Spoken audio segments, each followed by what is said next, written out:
listen. Its limbs are still cracking. For a moment at what Sunday morning sounded like. A loud boom. A loud boom. Now watch as Belinda Gafford shows you what it looked like too. I don't think it's past 32 here. If I was guessing maybe 30, whoa, here comes a bunch of ice down. Maybe 30 degrees right now here. She had wanted to sleep in this morning. We're going to our bedroom. This is the bad part. But the pine trees that surround her Pleasant View home had other plans. That's part of the tree that has come through the roof. For this insurance adjuster and her husband. 7 o'clock wake-up call. Waking up at 7 o'clock Best alarm clock I ever had. with my husband that's already had one heart attack. Did not need that. Not that she needed this either. I hear a chainsaw, so that's a good thing. So they're gonna try it. Oh, are you okay? That was scary. I thought the tree had come through the rest of the roof. It took crews about an hour to shore up the hole in their pierced roof. I hear we've got neighbors around without any electricity, so I guess it could be worse. At the height of the storm on Sunday, some 8,000 people were without power. It was about 4 o'clock this morning. It was touching the wire up there, and it was actually catching on fire. No real damage for Rusty Van Sickle down the road, It's everywhere. but no power either. This ice is thick. There's an 1/8 inch of ice, if not more, on these branches, and it adds so much weight. We had expected this storm on Friday night. It finally showed up 2 days late and with a distinct sound, all its own. Chris Conte, I don't think it's over. News Channel 5 HD.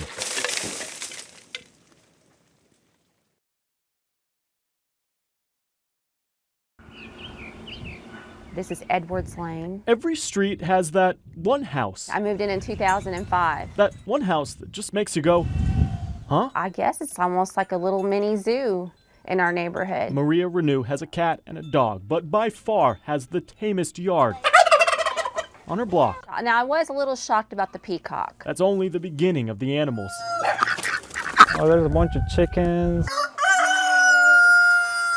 and goats. That Carlos Mendez helps raise for his mother. Oh, my mom likes to keep chickens around for the eggs. Neighbors in this rural part of Baxter really don't have a problem with any of this. Come on. Come on. It's just that with so many animals making so many sounds, well, this can happen. 911, what is your emergency? Well, I just got home and got out of my car, and somebody's hollering help. It sounded like somebody was dying down here. Not really somebody a neighbor heard screaming for help last week, but something. It just sounded like the goat. We knew it was the goat, you know. It almost sounded like a chimpanzee, to be honest with you, and then you could mistake that for a screaming woman. On that premise, deputies responded with the utmost urgency. The police was just laughing, you know. It was a goat tied to a post. Sorry.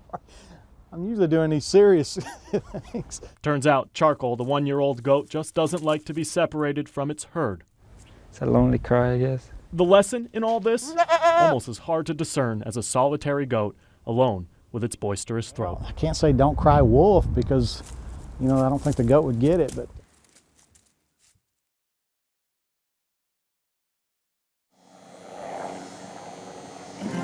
I've been singing my whole life, since I learned to talk.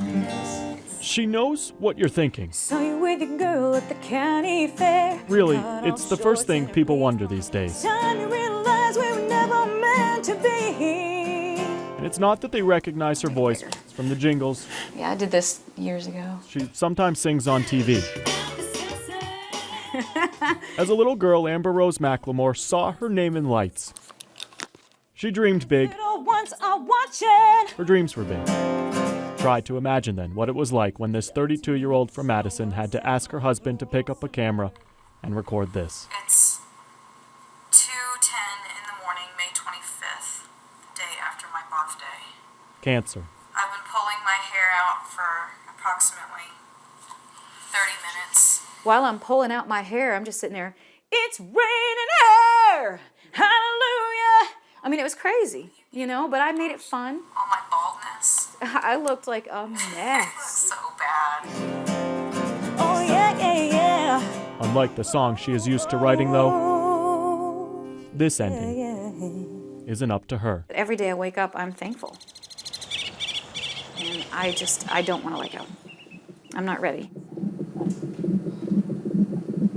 Thing is, though, her treatment's on hold. We are not here for cancer stuff for a change. You know, I actually got poked for a different reason this time, and we're here to bring this little child into the world, so. Long before March, when doctors found that lump in her breast, they discovered something else. You sure that's not the umbilical cord? Or, you know, they're like, it's a boy. 6 weeks into her pregnancy, Yeah. Amber and her husband Shane She's kept it together through so much of this. had to ask themselves, should they keep the baby? It was never a thought, not once. So this baby's, he's meant to be here, and he's gonna be here. Doctors pumped her full of drugs for as long as they could, but her placenta was damaged. I couldn't have any more of the chemo that I was having. And the stuff they need to give me now would kill him. Kill him. And waiting to finish chemotherapy could kill her. Across the board, you can't make the same decision for every woman. At this point, 4 weeks premature, Dr. Ann Blake's biggest concern are the baby's lungs. She has a wonderful spirit. She's touched all of us. I just want to hear him crying. Like, that to me is going to be the best thing I've ever heard. And so then, as women in labor often do, There's a contraction thingy, there's a heart thingy, here comes one. she waited. Amber's doing wonderfully. We're right on track, and I really expect in the next few hours we're going to have the baby. Yay. It's starting to hurt. Oh, here we go. He weighed 5 pounds, 3 ounces, which was more than any of us expected. Say hello to the world, buddy. No ICU. No NICU. I have a feeling we got a lot of restless nights coming.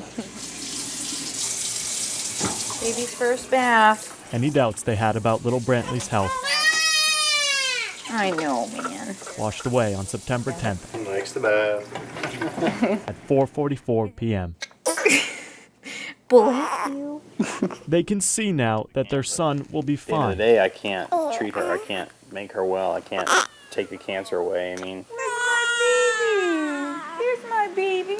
But every precious moment with him Baby. is a painful reminder to her You're a sweetheart. that she still has cancer. This isn't over yet. And so badly I want it to be because I don't know what I would do if I couldn't be in his life. But he's given me so much more of a reason to fight. And we're going to get through this. More than anything, It's okay. Mama's not going anywhere. they want the next few months of treatment to fly by, the cancer to be gone, Amber to be fine. The more that happens in life, the harder I'm going to fight. They realize it's a lot to ask for. But why not? They already have one big reason to believe. I don't know when they label you a survivor, but he's going to be the first survivor out of the two of us, and then I'm right behind him. Chris Conte, News Channel 5 HD.